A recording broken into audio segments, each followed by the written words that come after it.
오늘은 생활형 숙박시설을 용도 변경하는 게 왜 어려운지에 대해서 설명해 드리려고 합니다. 안녕하세요. 조정희 변호사입니다.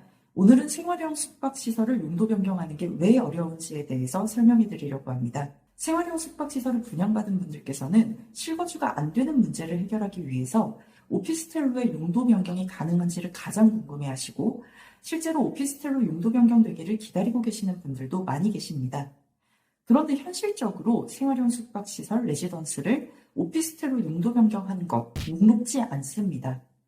물론 현재도 용도 변경을 시도하고 계시는 단지도 많이 계시고 기다리시는 분들도 많이 계셔서 용도 변경이 무조건 안 된다 이런 말씀을 드리려는 건 아닙니다.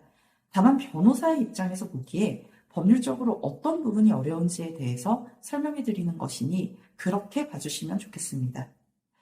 단지마다 사정이 다 다르긴 하지만 용도 변경을 어렵게 하는 사정들은 주로 몇 가지로 압축이 됩니다. 제일 대표적인 건 건축법, 소방법 같은 안전기준 문제, 그리고 주차장 문제, 나아가 지구단위 계획 문제 등이 있습니다. 제일 먼저 건축법, 소방법 문제부터 말씀드려 볼게요. 생활형 숙박시설을 오피스텔로 용도 변경하기 위해서는 오피스텔에 맞는 여러 규제에 맞춰야 됩니다. 숙박시설은 사람이 일시적으로 머물다 가는 공간인 반면에 오피스텔은 사람이 상시 거주하는 공간, 준주택이기 때문에 오피스텔이 좀 더 엄격한 안전기준을 요구합니다. 존재의 목적을 고려하면 상식적으로 납득이 가는 부분입니다.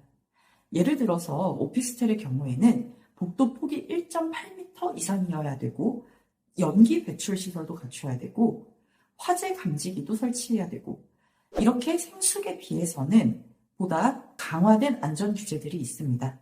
사람이 실제로 거주할 수 있는 시설이다 보니 더 빡빡한 규제가 적용되는 겁니다. 그래서 생숙을 오피스텔로 바꾸려면 이런 설비들을 추가로 시공해서 기준에 다 맞춰야 되고 여기에 예외는 없습니다. 그런데 이미 지어진 건물을 다시 시공해서 저 기준을 만족시키기는 어려운 곳이 대부분인 현실입니다. 물론 추가 자금을 들이고 시공을 해서 기준에 맞출 수 있는 케이스도 있습니다. 실제로 올해 부산 더 H 스위트 해운대 단지 일부, 평촌 푸르지오 센트럴파크가 용도 변경에 성공했다는 언론 보도가 된 바 있습니다. 그런데 국토부에서 지난 10월 14일까지 2년간 생활형 숙박시설 용도 변경을 위한 특례로 오피스텔 건축 기준을 한시적으로 완화했음에도 불구하고 실제 그 기간 동안 용도 변경에 성공한 생활형 숙박시설은 전국에서 1%가량에 불과합니다. 국토부에서 생숙 용도 변경을 위한 특례 규정을 마련한 부분을 보시면 이렇게 오피스텔의 건축 기준 중에서 발코니, 바닥 난방, 전용 출입구, 전용 면적 산정 방식 등에 대해서 규제를 2년간 풀어준다는 것이었는데요. 상당 부분 건축 기준을 완화했음에도 불구하고 실제로 용도 변경이 거의 이루어지지 못했습니다. 그만큼 생숙 용도 변경 많이 어렵습니다. 다음으로 더 골치 아픈 주차장 문제인데요. 지자체별로 다르긴 하지만 보통 숙박시설보다 오피스텔의 주차장이 훨씬 더 많이 확보되어 있어야 됩니다. 숙박시설에 갈 때는 보통 차 한 대로 가지만 집에는 부모님 차, 자녀차 이렇게 여러 대가 있는 경우가 많으니까요. 그래서 숙박시설과 달리 집에는 모든 세대별로 상시적인 주차 공간이 반드시 필요하고요.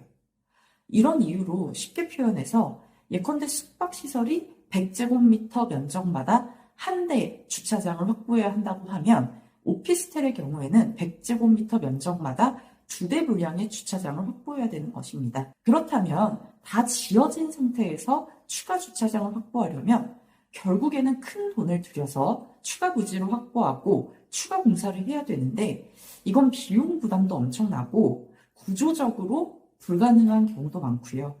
그래서 이 부분에서 가장 큰 현실적인 어려움이 있다고 알려져 있습니다. 돈을 들이고 추가 공사를 잘 해내서 주차장 문제까지 겨우 해결했다고 해도 끝이 아닙니다. 결국 가장 큰 벽은 지구 단위 계획 부분이 되겠는데요. 이 부분에 대해서는 다음 영상을 통해서 다시 자세하게 설명드리도록 하겠습니다.